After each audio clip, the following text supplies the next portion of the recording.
Les experts de l'IMO, le débat. Brice Cardy, président du réseau L'Adresse à ma gauche, et à ma droite, Sophie Ottong, la directrice générale adjointe de Finance Conseil, le courtier qui m'apporte assez régulièrement énormément de données très précieuses sur ce marché du crédit immobilier. Je le disais, on va faire un bilan assez complet de ce marché de l'immobilier existant. On va démarrer par ce qui est l'alpha et l'oméga quand même sur ce marché de l'immobilier au sens large. D'ailleurs, le crédit immo, on va pas se mentir, Sophie, ça va mieux aussi parce qu'on a des taux d'intérêt qui ont quand même baissé et des banques qui sont quand même, plus heureuses de nous recevoir. Complètement. Donc on a, c'est vrai, ce premier semestre est très positif. Le bilan est très positif pour l'ensemble des professionnels. On enregistre une production de crédit de 12 milliards d'euros.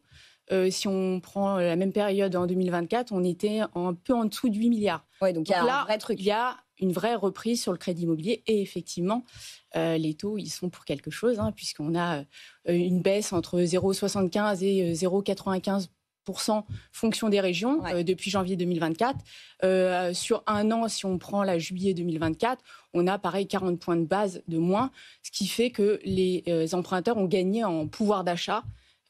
Si on emprunte 300 000 euros sur 25 ans, aujourd'hui, en coût d'intérêt, on gagne 21 300 euros, 71 euros par mois. Oui, c'est pas rien. Le gain est important et on a les primo-accédants qui sont revenus de manière significative et fonction des régions, on voit des disparités. Ça, c'est très important. Et de manière générale, il y a une envie d'acheter. Donc, la demande est présente et l'offre aussi, puisque nos partenaires bancaires nous accompagnent. Ils créent des produits spécifiques avec des taux boostés. Et donc, tous les voyants sont au vert pour réaliser une belle année 2025. Oui, parce qu'on parlait du taux moyen. Alors là, on est quoi, à 3,15, 3,20 3,15 sur 20 ans, effectivement, 3,25. Mais en réalité, concrètement, Sophie, si j'accumule tous les petits prêts bonifiés parce que je suis jeune, parce que j'achète un logement performant ou que je vais la rénover, etc., en réalité, si on lise tout ça, on est bien en dessous. Tout à fait. Et puis, il est possible de négocier des taux à 2,90 quand on a un beau dossier. Donc, bon, Brice, là, Sophie, évidemment, c'est un peu votre meilleur ami en ce moment, j'imagine. Ah, complètement. Mais après, la barre est haute, parce que si je sais compter, on a plus de 40% par rapport à l'an dernier à la même période. Malheureusement, nous, on n'a pas les mêmes chiffres, même si, évidemment, il y a toujours une cause à effet entre la banque qui aujourd'hui, en effet, est revenue sur une sorte de normalité d'octroi du crédit, notamment concernant l'apport, dont on avait parlé en janvier. Moi, ce que je dirais, c'est que, clairement, je pense que le plus dur est derrière nous. On parle de reprise. Je pense la reprise est encore devant nous. Je pense qu'on n'est pas. Vous ne croyez pas qu'on y est déjà, là? Alors, clairement, on a un marché qui a repris des couleurs. Mais sans faire le peintre que je ne suis pas, on va dire que on mélange un petit peu des couleurs vives avec des couleurs pâles. Parfois même, on a des couleurs froides. On a sondé les associés du réseau L'Adresse il y a quelques semaines et ils nous ont répondu à 65% en effet que le marché était en dents de scie. Donc ça veut dire que un coup ça bouge beaucoup et puis tout d'un coup on ne sait pas pourquoi ça s'arrête. Comme je vous le disais en janvier, on a eu véritablement un mois surprise, mais vraiment surprenant. On s'est même mis à rêver et à croire qu'on allait avoir un mois de mars qui allait rattraper finalement ces 2 dernières années qui ont été extrêmement douloureuses, longues et compliquées. Pour moi, le rattrapage n'a pas eu lieu. On a eu un mois de mars qui a été bon, mais qui n'a pas été exceptionnel. Avril-mai, bon, vous allez me dire, après, je fais le coup des ponts ou le coup de la météo, mais je peux vous assurer que ça y joue. Je vous assure que on parlait tout à l'heure de visite. Donc moi, le confinement nous a bien apporté la preuve que loc ou achat, nous, on était le premier, un des réseaux 100% dématérialisés. On a vendu les appartements qu'on avait fait visiter quelques semaines ou quelques mois avant. On n'en a vendu aucun à distance. Bref, ça c'était pour juste remettre une petite couche, sur la parenthèse. Non, je reviens sur le marché en demi-teinte. Clairement, 65% qui nous disent que le marché est en dents de scie. Ça montre bien que l'effet yo-yo est là. Et je donnerai encore un chiffre, c'est le mois de juin. Comme vous le savez, L'Adresse est une coopérative. J'ai moi-même une dizaine d'agences en propre. Eh bien, il y a des marchés notamment qui sont extrêmement révélateurs, comme le marché de Montreuil, marché de Vitry. Eh bien, par exemple, à Montreuil, on est passé d'une centaine de nouveaux prospects acquéreurs, donc les fameux qu'on ne connaît pas, qui viennent par voie de mail ou par voie de téléphone se manifester et manifester leur projet. Eh bien, ça, c'est au mois de mai. Au mois de juin, on est tombé pratiquement à 20. Donc ça a été divisé par 5. Vous êtes quand même le moins optimiste. Non, vous savez que je suis... Non, Marie, je suis extrêmement optimiste. Je termine sur le sondage.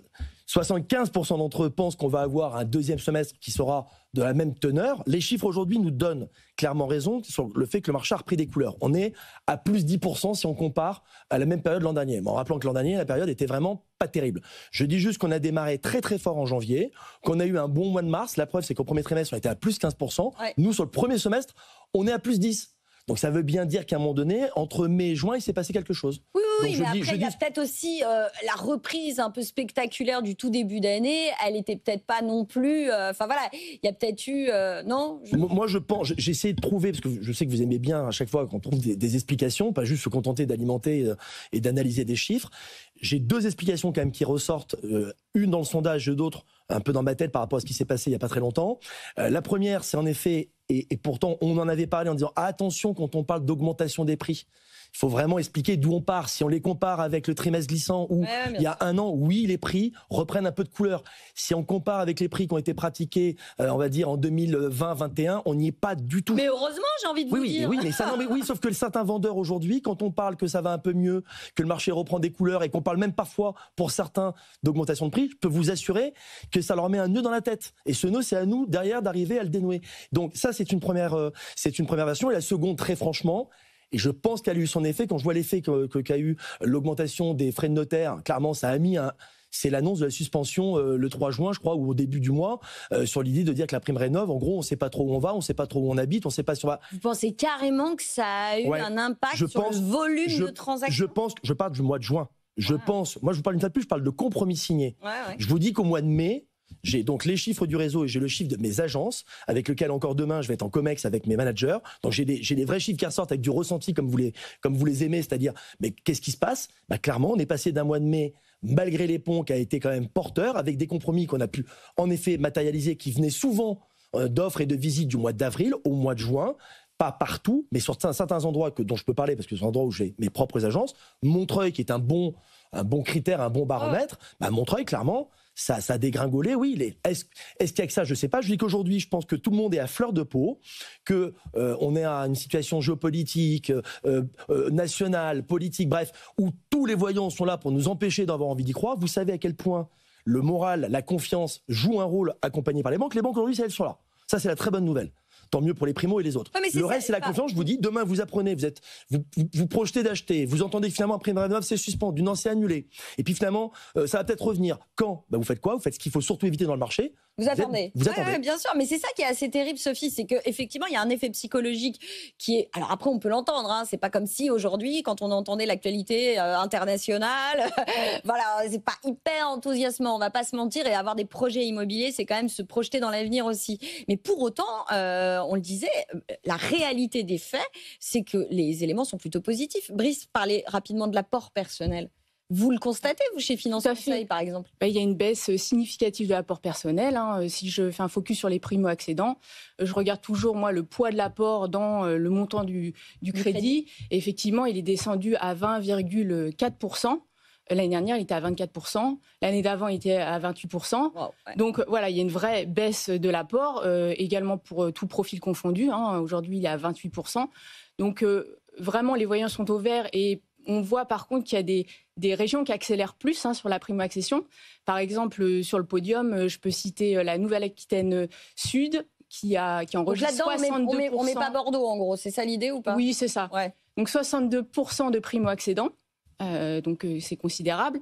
60% pour la Nouvelle-Aquitaine Nord et également pour l'Île-de-France. Ouais. 56% pour la Loire-Atlantique-Vendée.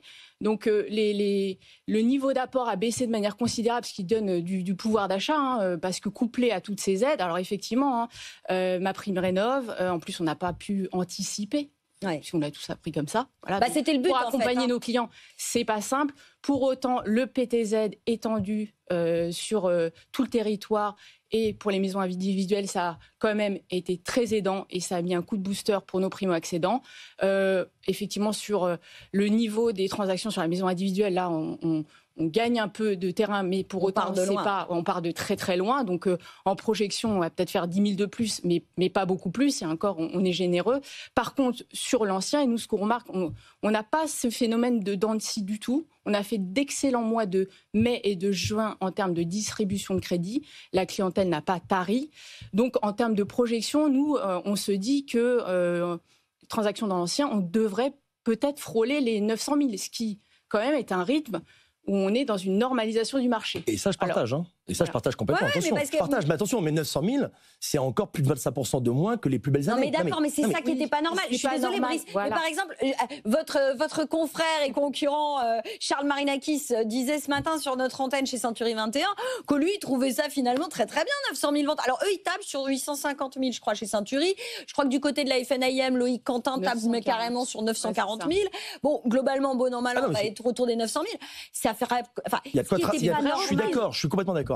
Maintenant, une fois de plus, pour venir sur les chiffres, m'arrêtez, Sophie, si je dis des bêtises, mais les chiffres constatés notamment sur l'octroi et la distribution de crédit, si c'est les mandats que donnent les agences ou d'autres des courtiers, généralement, le crédit est accordé à 45 jours. Les chiffres des 40%, logiquement, c'est à la signature. Allez, vous parlez d'un décalage. Ben non, mais il y a un petit décalage. Il y a un petit décalage. Je vous dis juste que là, très franchement, dans le sondage, globalement, tout le monde est d'accord pour dire que ça va beaucoup mieux que l'an dernier.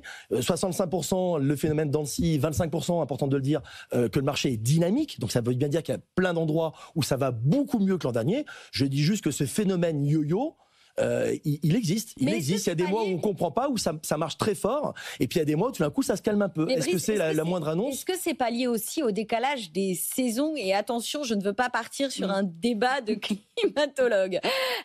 On a beaucoup dit en début d'année, compte tenu de la reprise assez forte et vigoureuse dès le mois de janvier, que finalement le printemps de l'immobilier qu'on avait coutume historiquement de vivre au printemps est arrivé beaucoup plus tôt. Et donc du coup, on avait toujours une petite période de vache un peu plus maigre au moment de l'été. Est-ce que finalement ce décalage n'est pas intervenu un peu plus tôt que d'habitude? Est-ce que c'est pas simplement ça? C'est qu'il y a eu un tel enthousiasme de début d'année qu'on a eu de petits mois un peu plus calmes, quoi. Ouais.